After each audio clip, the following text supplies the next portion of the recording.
Okay, picture this. It's Halloween night, and you've just settled in after like a long night of handing out candy, you know. Maybe you're even enjoying some of the leftover treats yourself. Suddenly there's a knock at the door. You open it, and standing there is this figure in a creepy homemade mask holding a goodie bag. Turns out it's just your neighbor's husband, just trying to be festive. Hmm. It's kind of funny, right? Yeah. But imagine experiencing that in a foreign country where Halloween traditions are different. That's what happened to one of the listeners of the Morbid podcast, and we're going to dive into her story and a bunch of other wild listener tales from their special Halloween episode. Well, what's so interesting here is how these stories highlight the different ways we experience and interpret the unexpected, especially during a holiday like Halloween, which is, all about blurring those lines between reality and fantasy. Okay, so let's unpack that first story about the Shadow Man Turker. This listener, Kara, lives in a 101-year-old house. You know, the kind that creaks and groans at night. The classic haunted house setup. It's fascinating how older homes often become repositories for these kinds of stories, almost as if the history of the house itself is imbued with this eerie energy. Right. So Kara is at the sink, and she sees this shadowy figure at the top of her back staircase. But get this, it's bent over in a full-on twerking position, head tilted, just staring at her. Wow, that's an image. Hard to shake. You'd think a ghostly apparition would have more, shall we say, ethereal moves. But a twerkin' shadow man. That's both unsettling and strangely hilarious. I know, right? Makes you wonder if these supposed paranormal entities have a sense of humor, or if our own minds are just, playing tricks on us. Exactly. The human mind is wired to find patterns in meaning, even in random events, especially when we're already in a heightened emotional state, like being alone in an old house at night, Ray. It's easy to interpret shadows and sounds as something more sinister. Yeah, Kara was understandably freaked out. She looked away for a split second, and when she looked back, poof, the Shadow Man was gone. Oh, wow. The sudden disappearance just adds to the mystery, doesn't it?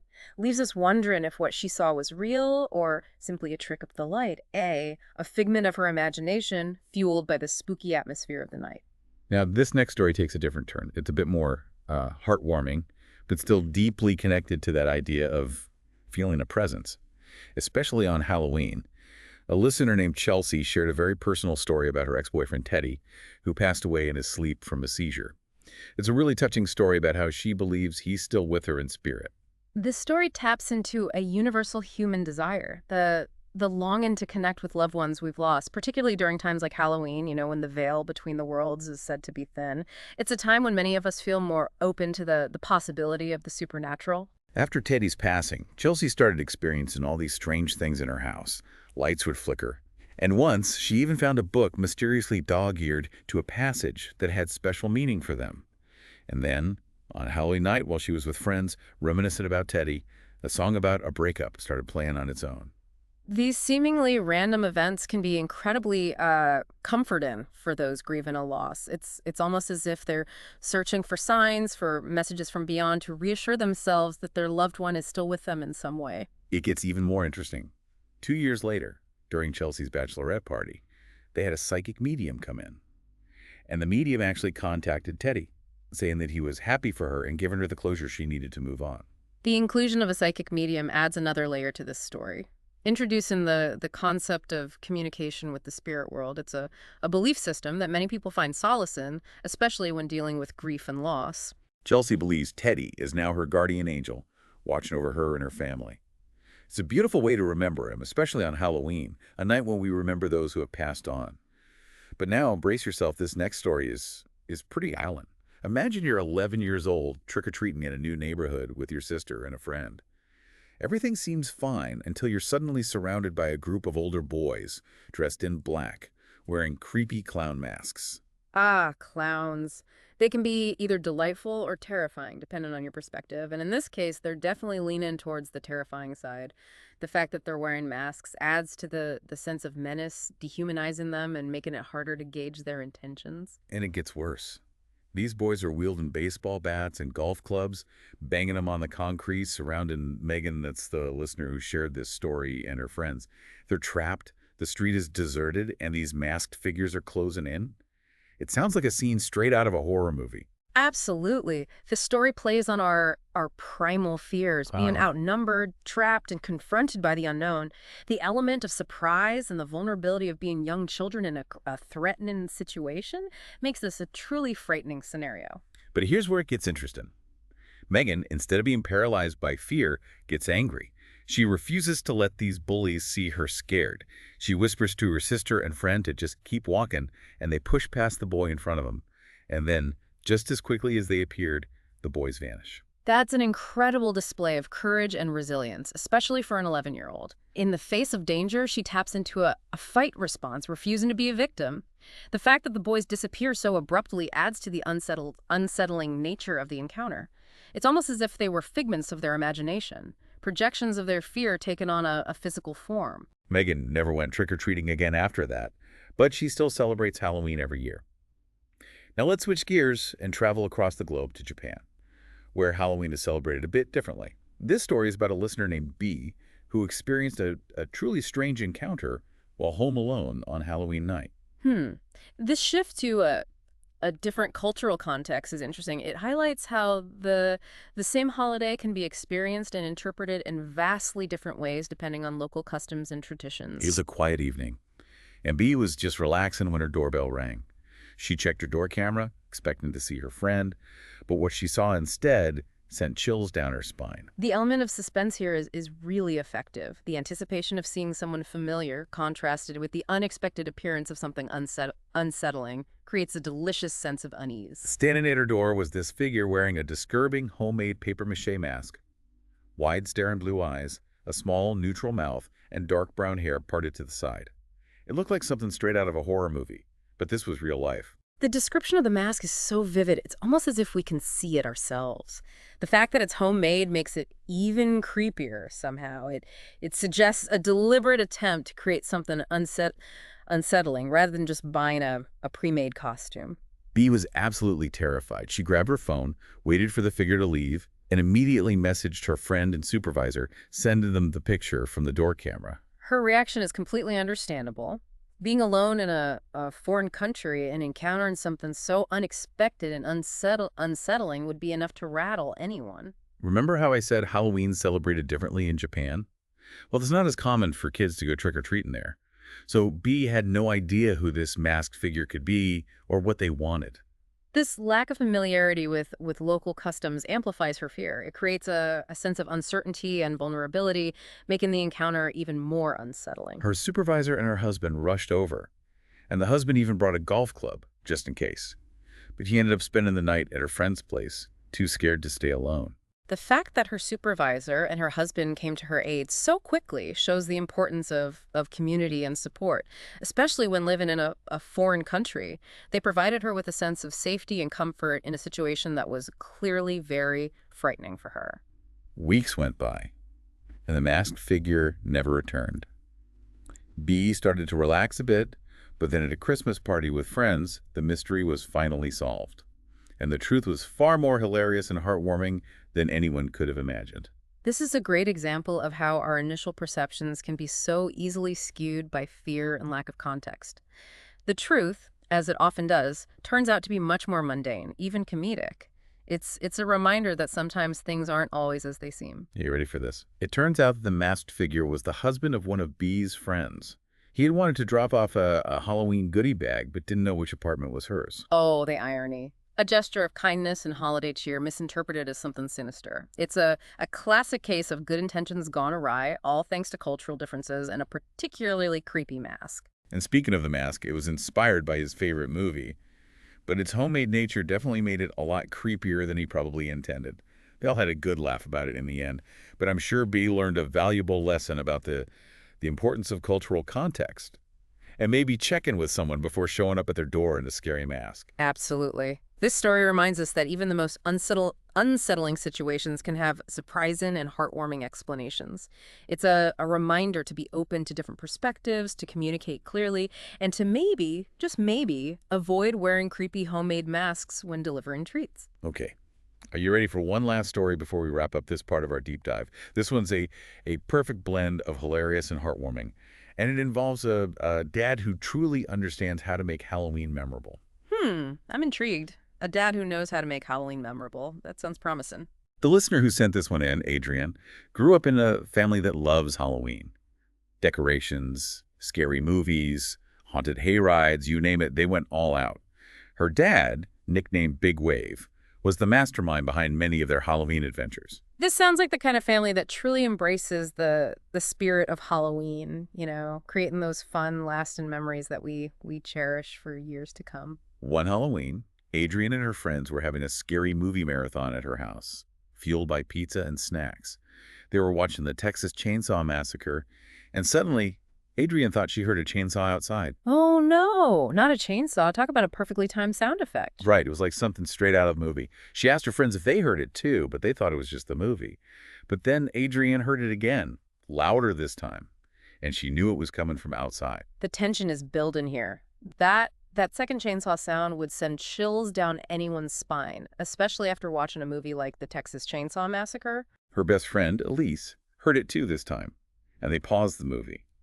Everyone was on edge, and then Adrian's friend, Alex, in true horror movie fashion, suggested they investigate. Oh, Alex, you classic horror movie trope. You know that investigating a strange sound in the dark never ends well.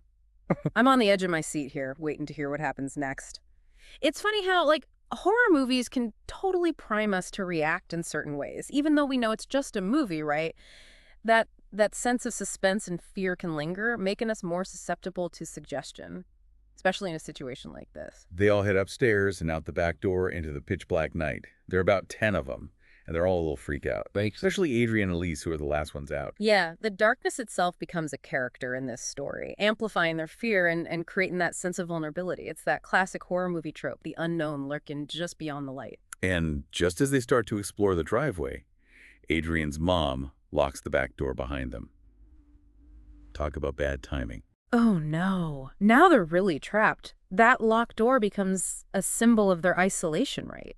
Separating them from safety and amplifying that sense of dread. Then the lights on the side of the house flick on, and standing in the driveway is Adrian's dad, Big Wave, wearing a mask and wielding a chainsaw. He's slowly walking toward them like he's about to unleash a horror movie massacre. It's the classic jump scare, but with a family-friendly twist. You can almost imagine the kids' hearts pounding in their chests, the adrenaline surging as they try to process what's happening. The kids completely freak out. Some run screaming into the neighboring yard, some freeze in terror, and Adrian and Elise desperately try to get back inside, but the door's locked. Oh, the reactions are so relatable. It's that fight-or-flight response in action, right? With each kid responding to the perceived threat in their own way. And poor Adrian and Elise, stuck between a chainsaw-wielding dad and a locked door. What a nightmare. Just when they think they're about to be chainsawed, Big Wave takes off his mask and starts laughing hysterically. It's all an elaborate prank, and Adrian's mom is at the back door laughing too. The relief must have been immense. That sudden shift from terror to laughter is such a powerful emotional release. It's a reminder that sometimes, what we fear the most turns out to be nothing more than a playful illusion. Adrian's dad definitely set a precedent for epic Halloween pranks that night, and it's a story that she and her friends still laugh about today. It sounds like Big Wave is a legend. This story is a perfect example of how families can, create unique and memorable traditions, even if they involve a healthy dose of playful terror. It really is the perfect blend of spooky and heartwarming. And it makes me wonder, what were your most memorable Halloween experiences? Did you ever encounter anything truly strange or spooky? Or maybe experience a hilarious prank gone wrong? These listener tales remind us that Halloween is more than just a holiday. It's a tapestry of emotions, experiences, and beliefs woven together by the power of storytelling. It's a time when we confront our fears, embrace the unknown, and celebrate those connections that bind us, both in this world and beyond. I think you've hit the nail on the head. Halloween allows us to tap into those primal fears and explore the darker side of things. But it also offers a safe space for laughter, connection, and the creation of lasting memories. And these stories from the Morbid podcast are a perfect example of that. Yeah. We've had creepy encounters, heartwarming messages from beyond, and even a chainsaw-wielding dad who knows how to make Halloween unforgettable. Each story offers a glimpse into the human experience, right? Revealing our vulnerabilities, our hopes, and our enduring fascination with the unknown. What stands out to you about these stories? Do any of them resonate with your own experiences or beliefs about Halloween? What fascinates me is how these stories, despite their diversity, all tap into these universal themes: fear, loss, connection, and the power of belief. Whether it's the Twerkin Shadow Man, or the ghostly messages of love and support, or the menacing clown masked figures, each tale speaks to our fascination with the unknown and our desire to understand the world around us, particularly during a time like Halloween, when when the veil between the worlds feels thinner. They remind us that Halloween can be a time for both, genuine scares and hilarious moments, right? Mhm. It's a holiday that lets us explore the darker side of things, but also embrace the joy of shared traditions and playful pranks, Yeah. like Big Wave's chainsaw surprise. Exactly. And what makes these stories even more compelling is that they were shared by real people, right? It's like getting a glimpse into the personal lives and beliefs of others, and it reminds us that we're all connected through these shared human experiences. So, what can we take away from these listener tales? What insights do they offer about ourselves and our relationship with the unknown? Well, if we connect these stories to the bigger picture, I think they encourage us to, be open to different perspectives, to question our assumptions about the world, and to appreciate the power of storytelling. They remind us that even in the face of fear or uncertainty, there's always room for humor, connection, and a little bit of magic. Beautifully said. I love that. So, as we wrap up our deep dive into these listener tales, here's a final thought for you to ponder. What are your most memorable Halloween experiences? And how have they shaped your view of the holiday? Whether it's a childhood scare, a hilarious prank, or a moment of unexpected connection, we all have stories to tell. And maybe, just maybe, those stories can help us understand ourselves and each other a little bit better. Thanks for joining us on this deep dive. We'll catch you next time for another fascinating exploration of the things that matter. As we wrap up our deep dive into these listener tales from Morbid's Halloween special, I'm left with this lingering question. What is it about Halloween that makes us so eager to share these stories? These experiences that range from, hilarious to the downright terrifying. That's a great question. I think it's because Halloween gives us permission to kind of explore the darker side of ourselves, to confront those things that we usually keep hidden, right? It's a time when we can embrace the unknown, acknowledge our fears, and find comfort in shared experiences, even if those experiences involve twerking shadow men or chainsaw wielding dads. You're right. There's a certain catharsis in sharing these stories and knowing that we're not alone in our fears and our vulnerabilities. Mhm. And Halloween provides the perfect backdrop for that kind of sharing, with its emphasis on ghosts and ghouls and all things spooky. Exactly. It's like we're collectively giving ourselves permission to be scared, to be silly, to be vulnerable, and in doing so, we create a sense of community, a bond that transcends our individual experiences. And those connections are what make Halloween so special. It's not just about the candy or the costumes, right? It's about the shared stories, the laughter, the moments of genuine connection that we experience with, friends, family, and even strangers. I couldn't agree more. It's a reminder that even in the darkest of nights, there's always a spark of light, a glimmer of hope, and a whole lot of fun to be had. So as we head back into the light of day, leaving behind the spooky tales and shadows of Halloween, I will leave you with one final thought. Embrace the weird, the unexpected, the things that make you laugh and make you think, and never be afraid to share your stories, because you never know who might need to hear them. Thanks for joining us on this deep dive into the world of listener tales. We'll catch you next time for another fascinating exploration of the things that matter.